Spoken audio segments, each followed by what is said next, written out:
Isa si Mama sa gagawin ng lahat para lang kami ng aking kapatid maibigay ang pangangailangan pinansyal. Kahit merong hanap buhay si Papa, hindi sapat dahil tulad ni Mama, hindi rin permanente ang kanyang trabaho. Kaya si Mama umabot sa puntong 3 hanggang 4 na kolektor ng lending ang tinataguan. Pero hindi ko inasahan na sikreto pala siyang nakipagrelasyon at talagang sa Bombay pa na talagang nagpawindang sa aking pag-uwi ng bahay. Abay talagang may pagtulo pa eh.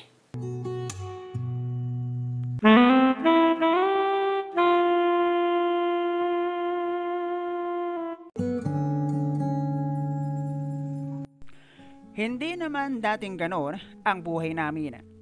Pero nang simulang magloko si Papa, ay nagsimulang maleche ang aming pamumuhay.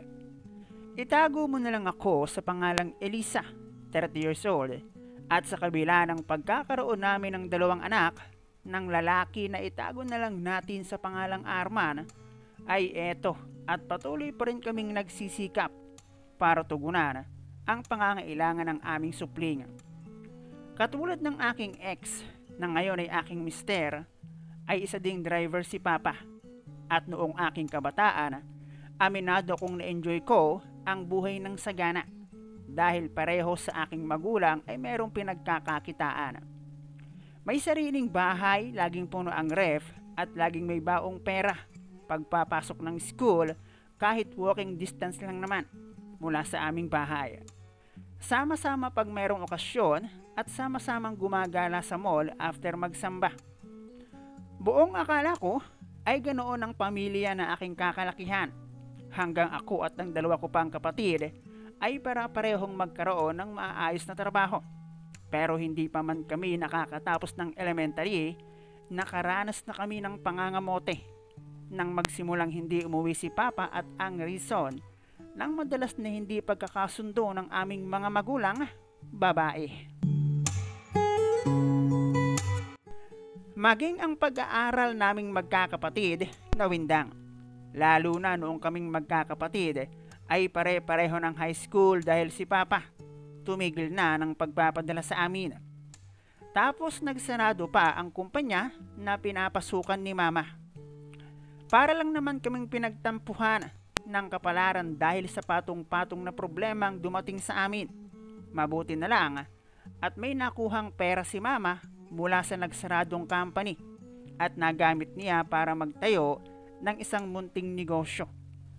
Noong una ay siomai na dinideliver ni Mama sa mga school canteen, karenderya at ang iba naman ay order ng kung sino.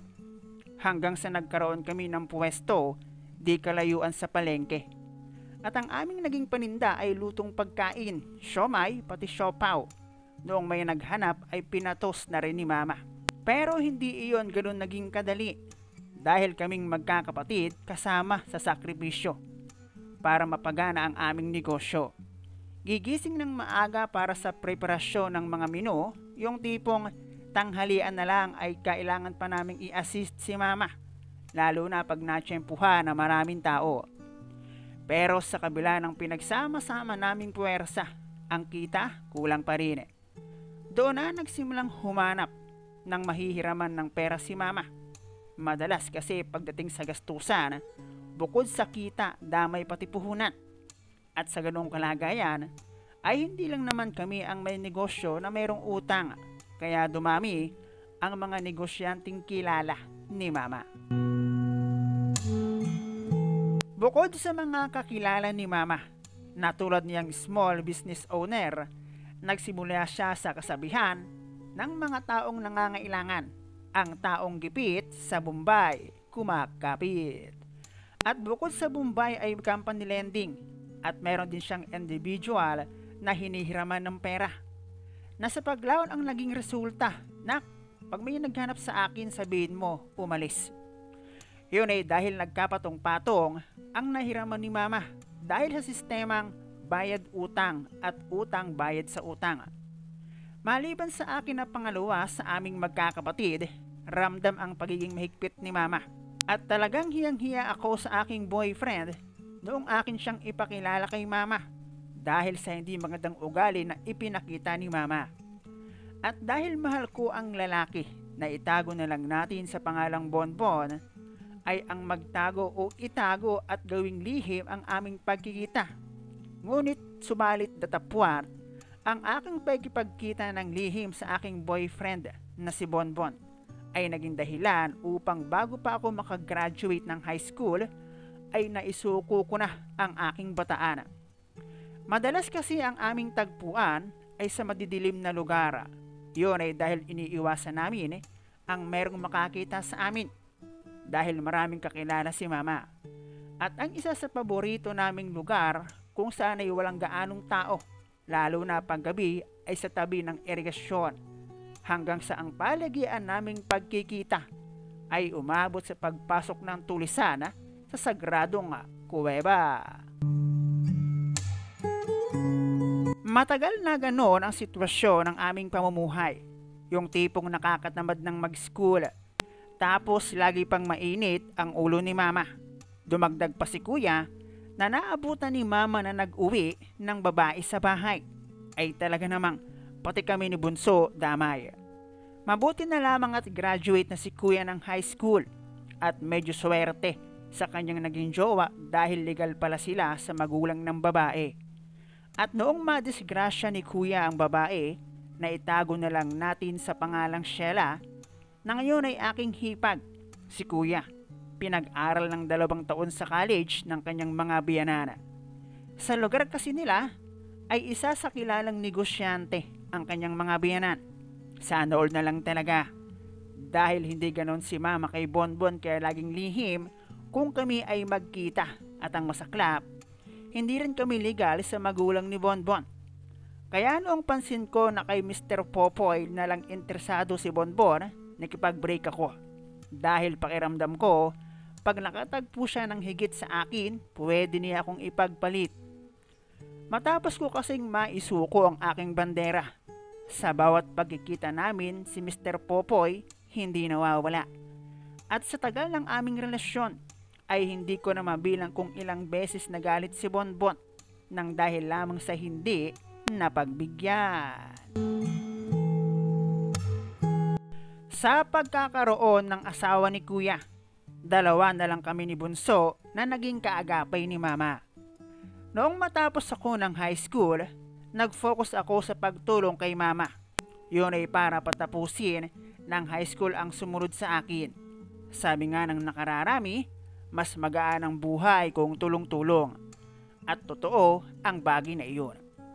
Maliban sa kung minsan nagpapang-abot ang mga kolektor sa bahay namin, at isa-isa naming nababayaran ang pagkakautang ni mama, meron akong natuklasan na milagro mula kay mama.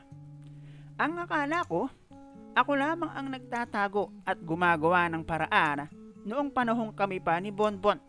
At talagang kulastoy di kuloy-kuy pa ang aking natsyempuhan at ako ang nanrimarim sa aking naabutang senaryo. Si Bunso kasi ay hindi na namin pinatutulong sa aming pwesto.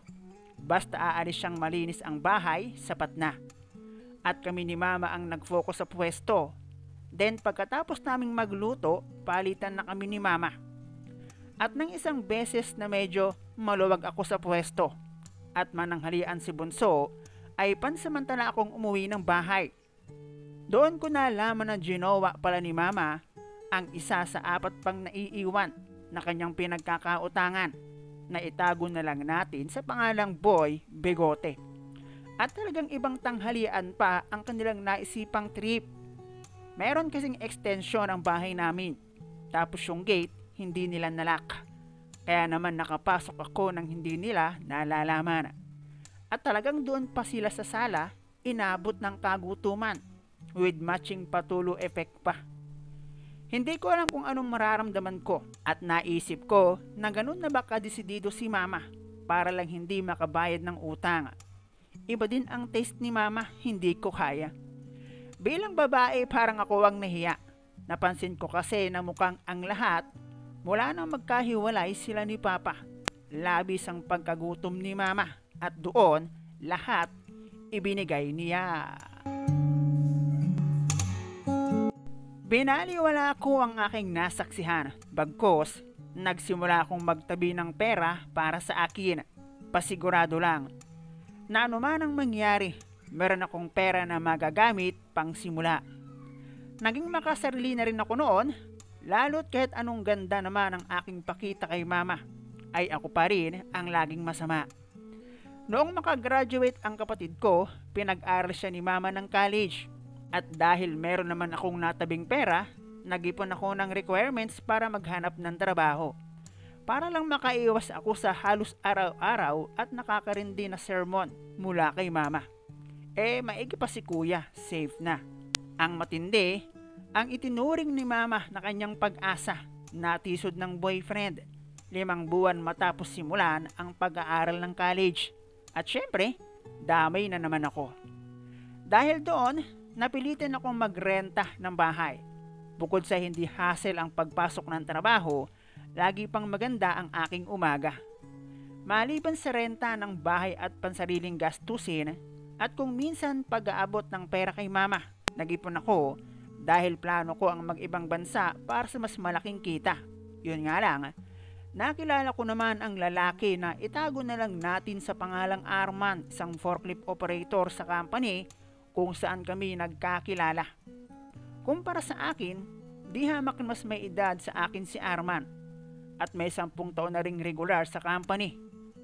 Habang nasa proseso siya ng paniligaw sa akin, nakita ko ang security ng aking kinabukasan nang minsan na isama niya ako sa kanyang bahay kung saan siya nakatira. Simula daw kasi nang maregular si trabaho si Arman, bahay ang inuna niyang ipundar. Dahil tulad ng marami, lumaki siya at nakatapos ng pag-aaral. Nang palipat-lipat dahil walang permanenteng tirahan. At dahil doon, hindi ko na pinatagal, sinagot ko si Arman. 11 buwan lamang ang lumipas, ipinakilala ko si Arman kay mama. At lakas loob kong sinabi na magsasama na kami sa iisang bubong, at sa bagay na iyon ay wala namang nasabi si mama, kundi matanda ka na. Alam mo na kung ano ang ginagawa mo. 2 taon kaming live-in ni Arman. At dahil bata pa naman ako ay napagkasunduan namin na huwag munang magkaanak. 2 kaming nag-ipon para sana magpakasal. Kaya lang, noong nalalapit naman ang aming planong pagpapakasal, nasubrahan kami sa pag-i-enjoy at naiwan sa loob ang aming pagmamahalan na naging daan upang magparamdam ang aming panganay. Kaya ayon, sa halip na kasal, nagpahuwis na lamang kami para ilaan ang pera sa pagdating ng aming panganay. Naging maayos ang buhay namin ni Arman bilang mag-asawa at napagkasunduan namin na ang 2 supling ay sapat na. At kung inaakala naman ninyong hinayaan at kinalimutan ko si mama, nagkakamali kayo. Hindi ako ganun kasamang anak para gawin yon. Kapisan namin si mama ngayon at siyang kasama at nagbabantay sa kanyang mga apo pag kami ni Mr. ay nasa trabaho. At ang dati naming bahay, plano naming magkakapatid na palakihin para gawing sentro sakaling meron kaming gawin na pagtitipon.